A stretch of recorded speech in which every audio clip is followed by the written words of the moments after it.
Hi everyone. Early morning 4కే లేచాం. ఇవాళ వరలక్ష్మి వ్రతం ఉంది కదా, లేచి పువ్వులు తెంపడానికి వెళ్ళిపోయాం. పాప అయితే పడుకుంది. తను పడుకొని లేచేలోపే వంట అన్నీ అయిపోవాలి అని ఫిక్స్ అయ్యాను. పువ్వులు తెంపాక స్నానం అన్నీ చేసేసి ఇంకా పులిహోర కోసం పెట్టేశాను పొయ్యి మీద. పులిహోర అయిపోయింది, రెడీ అయిపోయింది. చిన్నపిల్లతో కదా ఇంకెక్కువ పెట్టుకోలేదండి. 4 ఐటమ్స్ చక్కెర పొంగల్ చేశాను, బూరెలు చేశాను, ఇంకా దద్దోజనం చేశాను. ఇవన్నీ చేసేసరికి 7:30 అయ్యింది. అప్పుడు కూడా ఇంకా పాప లేవలేదన్నమాట. సో అన్నీ ఫాస్ట్గా బాగా చేసేసాను. పూజ దగ్గర కూడా రెడీ చేసేసాం అక్క నేను కలిసి. చూడండి మా ఇంటి మహాలక్ష్మిని ఎలా రెడీ చేసామో. ఎలా ఉంది ఫ్రెండ్స్, చూసి చెప్పండి. ఫైనల్ లుక్ ఇలా ఉంది.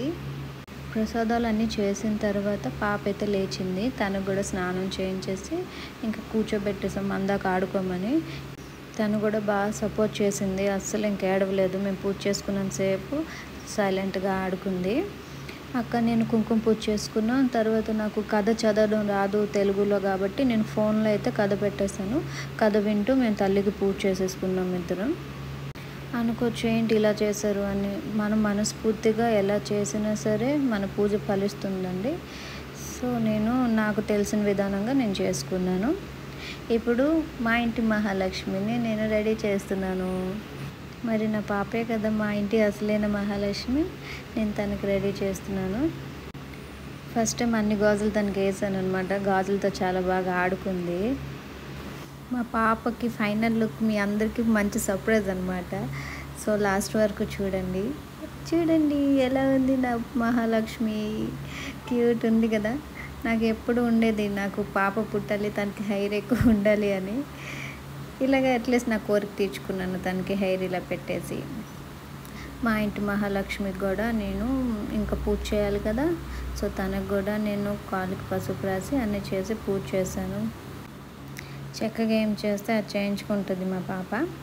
హెయిర్ పెట్టాను ఎక్కడ తీసేస్తుందేమో అని అనుకున్నాను, కానీ అసలు టచ్ చేయలేదు. అసలు హెడ్ మీద అసలు చెయ్యే వేయలేదు. తను చక్కగా ఉంచుకుంది.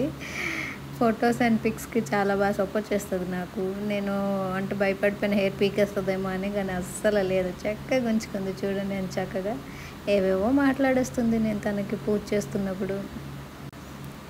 అలా ఇంకా అయిపోయింది. చూడండి నాకు ఆశీర్వదించింది మా బుజ్జి తల్లి. పాప పుట్టాక ఇది మొదటిసారి వరలక్ష్మి వ్రతం కాబట్టి నాకు చాలా స్పెషల్. ఎప్పటికీ పూజ గుర్తుండిపోతుంది నాకు. మెయిన్ తనకి ఇలా రెడీ చేశాను. ఎంత క్యూట్ ఉంది. ఇంకా పాపకి 1 year అవ్వలేదు. ఈ టైంలోనే ఇంత హెయిర్తోనే నాకు చూసుకోవాలని ఉండేది. సో ఆ కోరిక ఇలా తీర్చేసుకున్నాను. ఇంకా నెక్స్ట్ మా వదినికి నేను వాయనం వేస్తున్నాను అనమాట. ఇక్కడ నా వదిన, నా ఫ్రెండ్, నా సిస్టర్ అన్నీ ఈవిడొక్కలే నాకు. నాకు ఎన్ని ప్రాబ్లం అవని, ఏ నీడ్ అవని ప్రతి దానికి 1 సొల్యూషన్ మా వదిన అనమాట. మా ఇంటి పైనే ఉంటారు. అన్నిటికీ నాకు ప్రతి దానికి సొల్యూషన్ దొరికేస్తుంది వదిన దగ్గర. పాపతో ఒక్కదాన్ని ఉంటాను కాబట్టి నన్ను ఇంకా చాలా బాగా చూసుకుంటారు అన్నయ్య వదిన. ఈ టైంలో అంటే నేను పాపతో ఒక్కదానే ఉంటున్నాను కదా, వాళ్ళు నన్ను ఎలా చూసుకుంటున్నారో అది నేను లైఫ్ లాంగ్ మర్చిపోలేను. లైఫ్ లాంగ్ రుణపడి ఉంటాను వాళ్ళకి. ఇలా ఇంకా నవ్వుతూ సరదాగా వరలక్ష్మి వ్రతం అంతా అయిపోయిందండి. Bye bye.